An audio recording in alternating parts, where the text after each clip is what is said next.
Assalamualaikum warahmatullahi wabarakatuh. Halo teman-teman bias, halo juga kakak-kakak bias. Perkenalkan, aku ini Cynthia. Aku berasal dari Kabupaten Garut. Aku dari angkatan 2022. Di sini aku ingin menyampaikan tanggapan aku mengenai gap year. Sebelumnya mohon maaf bila dalam penyampaian ini aku rada belibet dalam menyampaikannya karena rasanya sudah sangat lama sekali aku tidak membuat video berbicara panjang seperti ini. Oke, tanpa lama-lama kita langsung ke poin yang pertama, yaitu kesan aku saat aku menyadari bahwa aku harus menghadapi gap year. Campur aduk sekali rasanya saat membuat keputusan yang sangat besar ini, karena dalam masa ini adalah masa-masa kita sebagai anak gap year, memperkuat mental kita terutama dari omongan orang-orang, tekanan dari keluarga, bahkan tekanan dari orang tua, bahkan juga tekanan dari lingkungan pertemanan. Karena pasti kita mempunyai rasa iri dan juga kecewa terhadap diri kita sendiri melihat teman-teman seangkatan kita sudah mendapatkan universitas mereka masing-masing. Berat rasanya saat aku memutuskan untuk gap year ini karena aku harus melepas kesempatan aku untuk dapat berkuliah di tahun 2022. Yap, benar, aku lolos di jalur SBMPTN tahun 2022. Akan tetapi karena keadaan ekonomi keluarga aku dan juga orang tua aku yang belum mengizinkan aku sepenuhnya merantau di kota orang, sehingga aku harus membuat keputusan yang sangat besar dalam hidup aku. Namun di balik semua itu, aku yakin bahwa ini adalah jalan yang terbaik yang Tuhan kasih untuk aku, mempersiapkan diri aku lebih matang lagi dalam menghadapi dunia perkuliahan nanti. Tak terasa aku menghadapi gap year 1 tahun, aku harus menghadapi UTBK yang kedua kalinya di tahun 2023. Akan tetapi Tuhan berkehendak lain. Tuhan ingin aku berjuang lagi, mempersiapkan diri aku lebih matang lagi untuk menghadapi dunia perkuliahan nanti. Banyak suka dan duka yang aku hadapi selama masa gap year. Banyak juga pengalaman-pengalaman baru yang aku dapatkan selama aku belum memutuskan untuk mengambil keputusan gap year ini. Mungkin itu kesan yang aku rasakan selama masa gap year setahun kemarin. Selanjutnya yaitu ke poin yang kedua, yaitu tanggapan dari keluarga, orang tua, saudara mengenai gap year.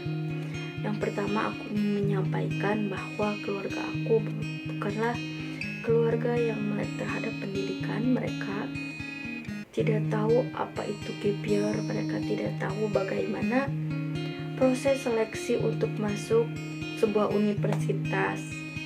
Yang mereka tahu bahwa untuk berkuliah itu harus membutuhkan biaya yang sangat besar. Akan tetapi aku berusaha semampu aku menjelaskan kepada keluarga aku secara perlahan-lahan bagaimana proses penerimaan mahasiswa baru dalam sebuah universitas dan juga apa itu gap year.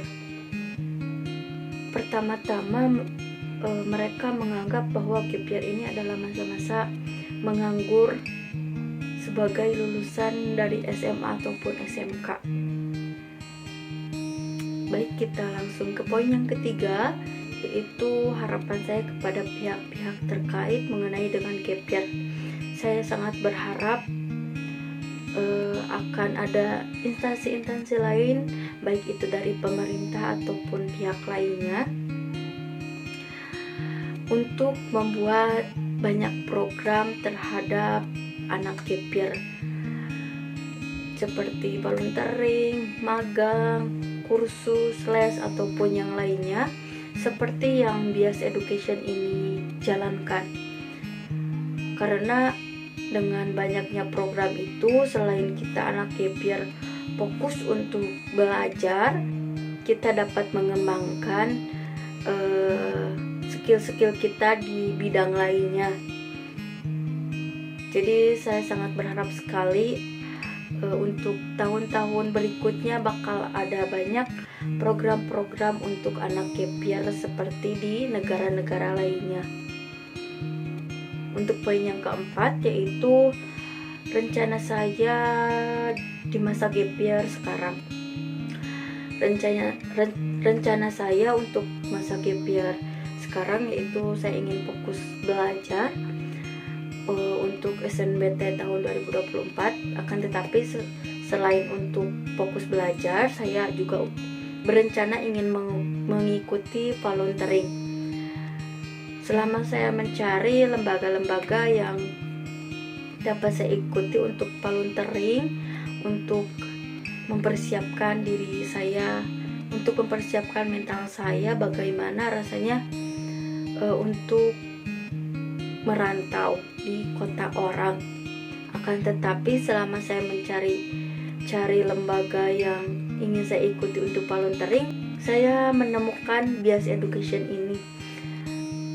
Saat saya melihat pertama kalinya dan juga membaca informasi mengenai Bias Education ini, saya sangat tertarik sekali untuk mengikuti program dari Bias Education ini, karena program Bias Education ini akan sangat membantu saya dalam mempersiapkan SNBT 2024 dan juga akan sangat membantu saya dalam mempersiapkan diri saya dan juga mental saya untuk merasakan merantau di kota orang.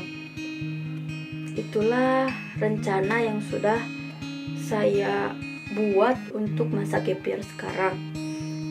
Selanjutnya itu ke poin yang terakhir, yaitu alasan saya layak diterima di beasiswa Bias Education ini karena saya adalah orang yang mempunyai semangat juang yang tinggi, di mana saya mempunyai kesempatan untuk memperjuangkan mimpi-mimpi saya. Saya akan menggunakan kesempatan itu sebaik yang saya bisa. Saya akan memanfaatkan kesempatan itu semampu yang saya bisa. Selain itu, saya juga orang yang mempunyai rasa penasaran yang tinggi terhadap sesuatu hal yang baru, dan Bias Education ini adalah hal baru yang saya temukan selama masa gap year. Jadi saya sangat-sangat bersemangat dan juga sangat-sangat berharap saya bisa mengikuti program dari Bias Education ini. Mungkin itu yang dapat saya sampaikan dalam pertemuan kali ini. Mohon maaf bila ada kata-kata yang belibet dari saya. Semoga kakak-kakak Bias dapat memahami apa yang saya sampaikan. Sekian dari saya. Wassalamualaikum warahmatullahi wabarakatuh.